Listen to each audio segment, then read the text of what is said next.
அங்கே பாருங்க எப்படி இருக்கு பாருங்க, நம்ம டி நகர் மாதிரியே இருக்காங்க. அங்கே பாருங்க நெல் ப்ளூ டிப்பிங்டோ டி ப்ளூன்னு போட்டிருக்காங்க. அப்படின்னா அது சைனீஸ் மாதிரியே தெரியல, வேற எதுவும் ஒரு லாங்குவேஜ் மாதிரி தெரியுது. போனால் தான் தெரியும். வாங்க உள்ள பார்ப்போம்.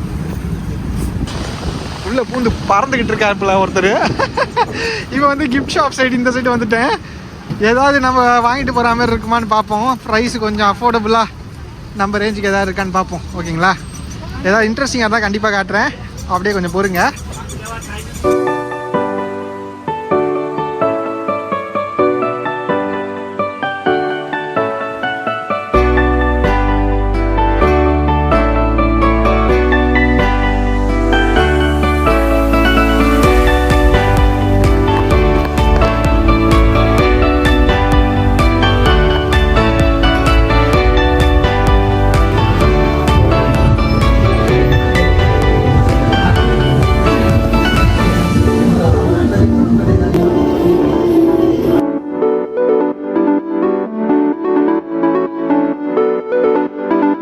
நம்ம அப்படியே அந்த சைனா டவுன்லேருந்து அப்படியே கொஞ்சம் நடந்தால் இப்போ லிட்டில் இட்டாலின்னு வருது. Welcome to little Italy.